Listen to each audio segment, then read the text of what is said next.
There's a terrifying moment in every democracy's life cycle when the people stop asking, "What is true?" and start asking, "What feels good?" Plato saw it coming 24 centuries ago, and he tried to warn us. But here we are, scrolling through our feeds, choosing our own realities, while the greatest experiment in human governance slowly devours itself from within. Look around you right now. We live in an age where information is infinite, yet wisdom is scarce. Where everyone has a voice, yet nobody seems to be listening. Where freedom rings louder than ever, but we've become slaves to our own impulses, our own anger, our own need to be right rather than to understand. This isn't just political dysfunction you're witnessing. This is the death rattle Plato described in the Republic, the inevitable descent from democracy into what he called tyranny, but what we might more accurately call idiocracy. And the most unsettling part? We're not just watching it happen. We're actively participating in it, one click, one outrage, one tribal certainty at a time. Plato understood something about human nature that we've conveniently forgotten. He saw democracy not as the pinnacle of governance, but as a phase, a temporary station on humanity's journey through political systems. In his view, societies move through predictable stages, from aristocracy, where the wise and virtuous lead, to timocracy, where honor and military valor dominate, then to oligarchy, where the wealthy few control the many, and finally to democracy, where freedom becomes the ultimate value. But here's where it gets uncomfortable. Plato argued that democracy, for all its beautiful ideals, contains the seeds of its own destruction.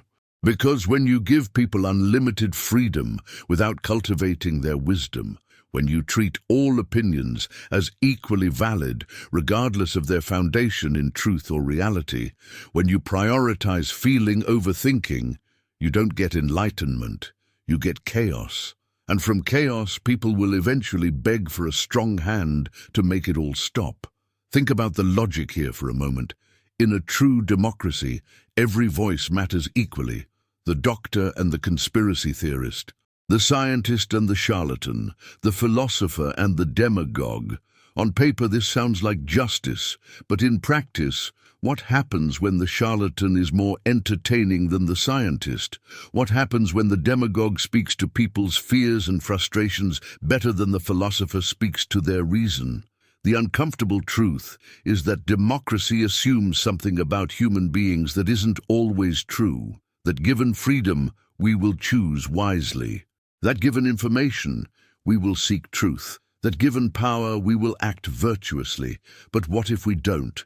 What if, when given freedom, we choose comfort? When given information, we select only what confirms what we already believe? When given power, we use it to silence those who challenge us. This is where Plato's warning becomes prophecy. He observed that in a democracy, people develop what he called an insatiable desire for freedom. Not freedom in the philosophical sense, the freedom to pursue virtue and truth and excellence, but freedom as license, as the absence of all restraint, all standards, all judgment. Freedom to do whatever you want, believe whatever feels good, say whatever suits your mood, without any obligation to truth, to wisdom, or to the common good. And when this kind of freedom becomes the highest value, when "don't tell me what to think" becomes more important than "let's discover what's actually true," something dangerous awakens in the collective psyche. The people become, in Plato's words, full of lawlessness, not necessarily in breaking actual laws, but in breaking intellectual and moral discipline. They lose their capacity to distinguish between expert and amateur, between knowledge and opinion, between argument and assertion. Everything becomes a matter of personal truth, your truth, my truth, their truth. And when everyone's truth is equally valid, guess what happens? Actual truth dies. Reality itself becomes negotiable. And into this void of meaning, this carnival of relativism, steps the tyrant, the strongman, the one who promises simple answers to complex questions. The one who tells you that you're right to be angry, right to be afraid, right to hate those who disagree with you. The one who says, "I alone can fix it." Have you felt this shift happening? not just in politics, but in your own mind, in your conversations, in the strange tension that fills the air when certain topics arise. There's this growing sense that we're not even speaking the same language anymore, that we've fractured into tribes, each with its own reality, its own set of facts, its own prophets and demons.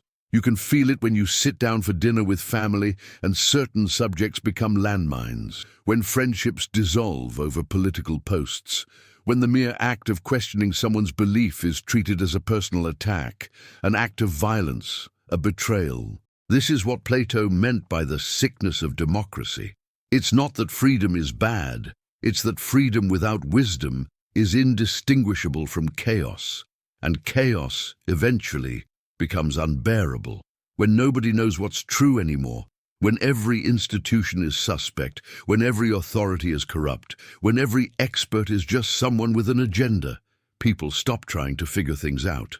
They just want someone to tell them what to think, as long as that someone validates their feelings, their fears, their side of the tribal divide. If this resonates with you, if you felt this creeping sense that something fundamental is breaking down, you need to understand what comes next, because what comes next is where the real danger lives. Plato described the transition from democracy to tyranny with chilling precision. It begins with what he called the excessive desire for freedom. People become so obsessed with their rights, their autonomy, their individual expression, that they lose any sense of shared purpose, shared truth, shared reality. Teachers fear students. Parents fear children. Citizens fear each other, not with physical fear necessarily, but with social fear, the fear of saying the wrong thing, of being judged, of being cast out. Paradoxically, this obsession with freedom creates a society where everyone walks on eggshells, where genuine dialogue dies, where authenticity becomes impossible because everyone's performing, everyone's afraid, everyone's protecting their position in the tribal hierarchy. Into this exhausting, anxious, fractured landscape comes the populist leader, the tyrant. And here's what makes this figure so seductive. He doesn't arrive as an obvious villain. He arrives as a liberator, as someone who finally speaks the truth everyone's been thinking but afraid to say, as someone who validates your anger, your frustration, your sense that the system is rigged against you. He tells you that you're not crazy, that your enemies are real, that the chaos you feel isn't your fault, it's their fault. Those people, that group, that ideology, that institution, if we could just get rid of them, everything would be fine. Plato called this figure the protector of the people, the one who rises by channeling democratic discontent, by promising to drain the swamp, to break the system, to give power back to real people. And the people, exhausted by freedom, by choice, by the responsibility of thinking for themselves, gladly surrender their power to him, because at least now someone's in charge. At least now there's certainty. At least now we know who to blame. But here's the dark secret Plato reveals. This protector, this champion of the people, doesn't stay a protector. Once he has power, once he's consolidated control, once he's eliminated or silenced opposition, in the name of protecting the people from their enemies, he transforms. The populist becomes the tyrant, the liberator becomes the oppressor, and by the time people realize what's happened, it's too late. The very freedom they surrendered to feel safe has become the chains that bind them. Does this pattern sound familiar to you? Can you see it playing out in real time, not just in distant dictatorships, but in the slow erosion of discourse, of nuance, of complexity in your own society? Can you feel how exhausting it is to constantly navigate tribal loyalties, to perform certainty about things you're not actually certain about, to defend positions you've never really examined just because they're what your side believes? But here's what Plato understood that we've forgotten. The solution isn't less democracy, it's wiser democracy. It's not restricting freedom, but cultivating the character and wisdom necessary to use freedom well. The problem isn't that people have voices. It's that we've stopped teaching people how to think critically, how to question their own beliefs, how to hold truth as more sacred than comfort. Plato's answer was controversial then and remains controversial now. He believed that not all people are equally suited to govern, that leadership requires wisdom, that wisdom requires education, and that education requires discipline. He envisioned a society led by philosopher kings, people who spent their lives studying truth, virtue, justice, and the good, who understood the difference between appearance and reality, between popularity and wisdom. People who could resist the seductions of power because they'd cultivated something deeper than ego, something more enduring than applause. Now, before you dismiss this as elitist or undemocratic, sit with the uncomfortable question it raises. Do you really believe that every opinion is equally valid? That the person who spent decades studying climate science and the person who watched 3 YouTube videos have equal claim to truth? That the physician who dedicated years to understanding human biology and the wellness influencer selling detox tea have equivalent authority?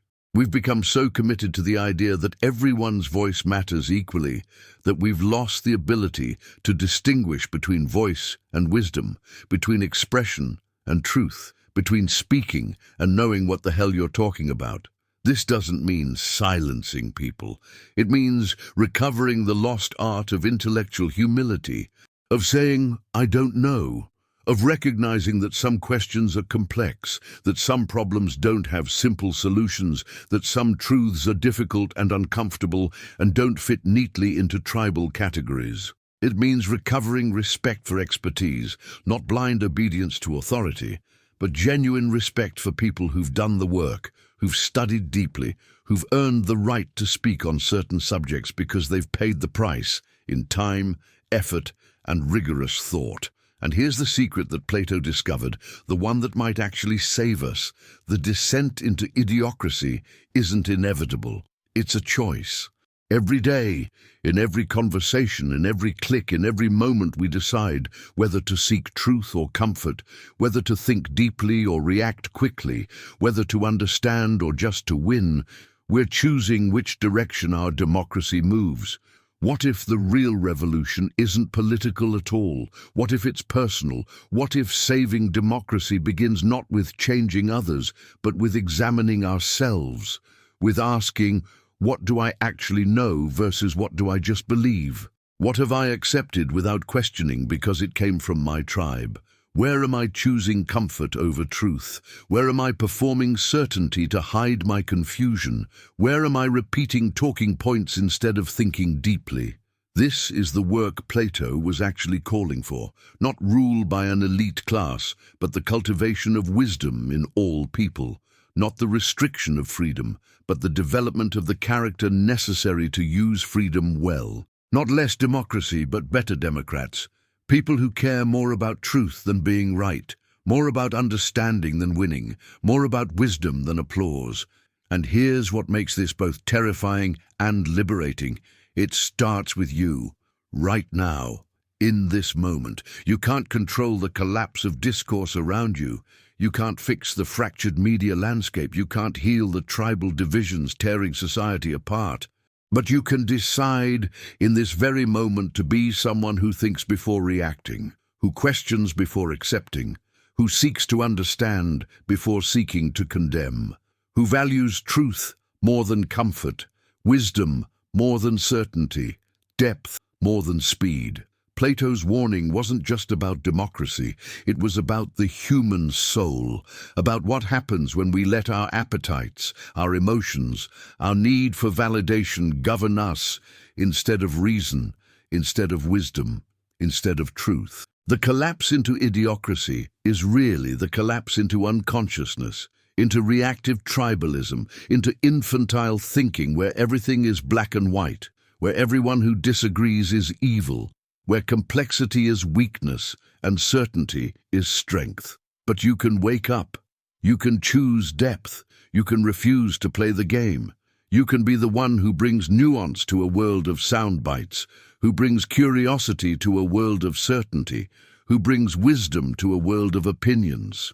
This is how democracies survive, not through perfect systems or enlightened leaders, but through citizens who care more about truth than comfort, who value wisdom over winning, who understand that freedom without virtue isn't freedom at all, it's just chaos in disguise. Plato warned us. The question is, are we wise enough to listen? Will you be someone who contributes to the noise, or someone who cultivates signal? Someone who reacts, or someone who reflects? Someone who chooses sides, or someone who chooses truth? The democracy you save might be your own, and it starts not out there, but in here, in the way you think, the way you listen, the way you choose what matters most. If this message resonated with you, if something shifted, share it with someone who needs to hear it. Hit subscribe if you want to continue this journey of waking up, of thinking deeper, of becoming wiser. Because the world doesn't need more opinions. It needs more wisdom, and it starts with you.